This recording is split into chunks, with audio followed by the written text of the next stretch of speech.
மலேசியாவில் முறை தவறிய 14 மத போதனைகள் இன்னும் செயலில் உள்ளதாக தேசிய போலீஸ் படையின் துணைத் தலைவர் தான் ஸ்ரீ அயூப் கான் மைதீன் பிச்சை தெரிவித்துள்ளார். 1950 முதல் இதுவரை அத்தகைய 154 போதனைகள் அரசாங்கத்தால் தடை செய்யப்பட்டுள்ளன. அதில் 114 போதனைகள் சிறப்பு பிரிவின் கண்காணிப்பில் உள்ளன. இன்னமும் செயல்பாட்டிலுள்ள முறை தவறிய மத போதனைகளில் Perjalanan Mimpi Yang Terakhir, Millah Abraham, Nur Mutiara Mutmainah, the Ahmadi religion of peace and light உள்ளிட்டவையும் அடங்கும். இந்த போதனைகள் தேசிய பாதுகாப்புக்கு அச்சுறுத்தல் என கருதப்படுவதாக அயூப் கான் தெரிவித்தார். இது போன்ற கும்பல்களின் நடவடிக்கை குறித்து பொதுமக்கள் போலீஸ் படையின் வாலண்டியர் ஸ்மார்ட் போன் பெட்ரோல் அல்லது VSP செயலி மூலம் தகவல் அளிக்குமாறும் அவர் கேட்டுக்கொண்டார்.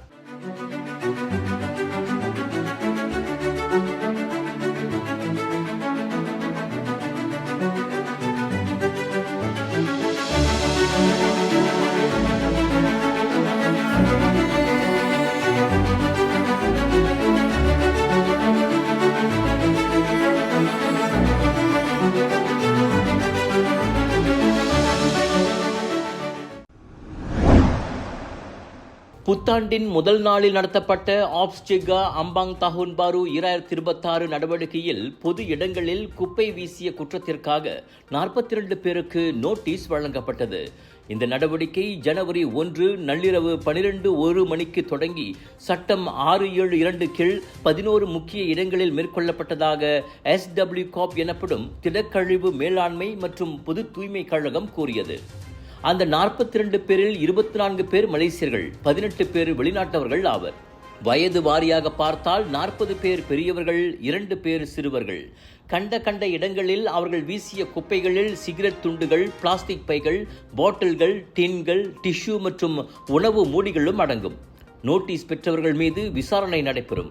குற்றம் நிரூபிக்கப்பட்டால் அதிகபட்சமாக 2000 ரிங்கிட் அபராதம் அல்லது சமூக சேவை தண்டனை விதிக்கப்படலாம். இதுபோல் பொது இடங்களில் குப்பை வீசுபவர்களை கண்டால் பொதுமக்கள் திரையில் காணும் வாட்ஸ்அப் எண்கள் மூலம் புகார் அளிக்குமாறு SW காப் கேட்டுக் கொண்டுள்ளது. உங்கள் சிறந்த ஆரோக்கியத்திற்கு அளவான எண்ணெயுடன் சிறந்த முறையில் தயாரிக்கப்பட்ட சைவம் அசைவத்திற்கும் பொருந்தும் சூப்பர் ஊறுகாய் பச்சை கொடி சிவப்பு மீன் சின்னம். திரங்கானு மாராங் சிறைச்சாலைக்குள் போதைப் பொருட்களை கடத்த உதவியதாக கூறப்படும் 32 வயது வழக்கறிஞரை போலீசார் கைது செய்துள்ளனர். கடந்த மாத இறுதியில் நீதிமன்ற விசாரணைக்கு பிறகு தனது கட்சிக்காரருக்கு அவ்வாறு உடந்தையாக இருந்ததாக அவர் மீது புகார் எழுந்துள்ளது. சம்பவத்தன்று வழக்கமான சோதனையின் போது கைதியின் உடலில் சந்தேகத்திற்குரிய பொருட்கள் இருப்பது கண்டறியப்பட்டதை தொடர்ந்து மருத்துவ பரிசோதனை மேற்கொள்ளப்பட்டது. அதில் யாபா மாத்திரைகள், கஞ்சா மற்றும் ஏரிமின் 5 உள்ளிட்ட போதைப் பொருட்கள் கண்டெடுக்கப்பட்டன. அவை சுமார் 16,000 ரிங்கிட் மதிப்புடையவை என்றும் சுமார் 800 போதைப்பித்தர்கள் உட்கொள்ளும் அளவில் இருந்ததாகவும் திரங்கானு போலீஸ் தலைவர் கூறினார். இதையடுத்து கைதான வழக்கறிஞர் விசாரணைக்காக 6 நாட்கள் தடுத்து வைக்கப்பட்டுள்ளார். இதில் சம்பந்தம் இருப்பதாக நம்பப்படும் ஓர் இல்லத்தரசியும் தேடப்பட்டு வருகிறார். இச்சம்பவம் குறித்து போலீசார் தீவிர விசாரணை மேற்கொண்டு வருகின்றனர்.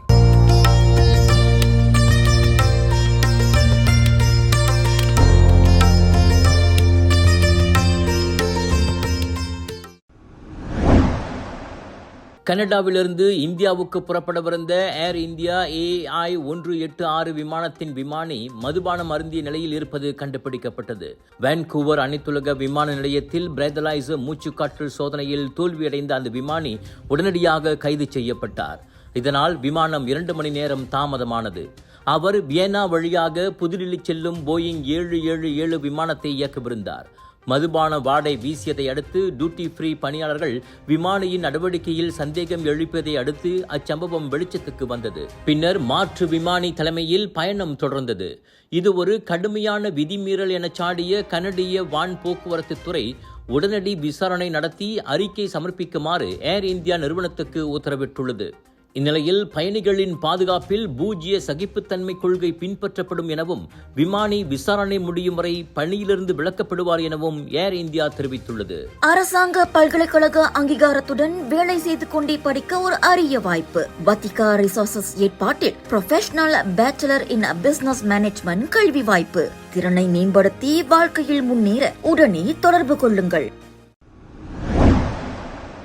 சுவிட்சர்லாந்தில் உள்ள ஒரு பிரபலமான பனிச்சறுக்கு சுற்றுலா நகரில் ஏற்பட்ட வெடிப்பு மற்றும் தீ விபத்தில் குறைந்தது 40 பேர் உயிரிழந்துள்ளனர். சுமார் 115 பேர் வரை காயமடைந்தனர். அவர்களில் ஏராளமானோர் கவலைக்கிடமான நிலையில் உள்ளனர். இச்சம்பவம் புத்தாண்டு கொண்டாட்டத்தின் போது அதிகமாக மக்கள், குறிப்பாக இளம் வயதினர் கூடியிருந்த ஒரு மதுபான விடுதியில் அதிகாலை நேரத்தில் நிகழ்ந்ததாக போலீசார் கூறினர். வெடிப்பை தொடர்ந்து பெரும் தீ விபத்து ஏற்பட்டது.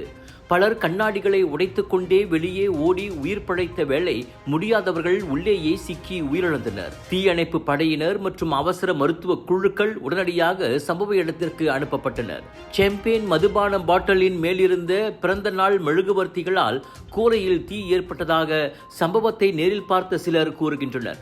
ஆனால் தற்போது எந்த காரணமும் உறுதிப்படுத்தப்படவில்லை என அதிகாரிகள் தெரிவித்துள்ளனர். வெடிப்புக்கான காரணம் குறித்து தீவிர விசாரணை நடைபெற்று வருகிறது. உயிரிழந்தவர்களின் குடும்பங்களுக்கு அந்நாட்டு அரசு தனது ஆழ்ந்த இரங்கலை தெரிவித்துள்ளது. சுவிட்சர்லாந்து வரலாற்றில் பதிவான மிக மோசமான தீ விபத்துகளில் ஒன்றாக இந்த புத்தாண்டு பேரிடர் திகழ்கிறது.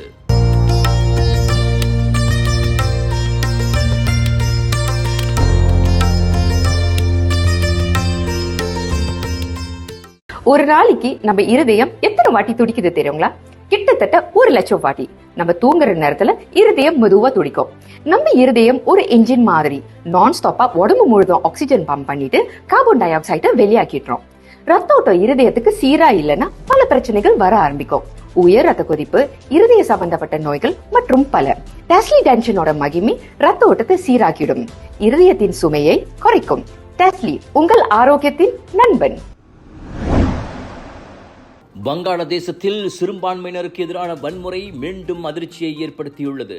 டிசம்பர் 31ஆம் தேதி 50 வயது இந்து ஆடவர் கோகன் சந்திரதாஸ் மீது ஒரு கூட்டத்தினர் தாக்குதல் நடத்தினர். அவர் வீட்டுக்கு திரும்பிக் கொண்டிருந்த போது கூர்மையான ஆயுதங்களால் குத்தப்பட்டு அடிக்கப்பட்டு பின்னர் பெட்ரோல் ஊற்றி தீ வைத்து எரிக்கப்பட்டார். அதிர்ஷ்டவசமாக அருகிலிருந்த குளத்தில் குதித்ததால் அவர் உயிர் தப்பினார்.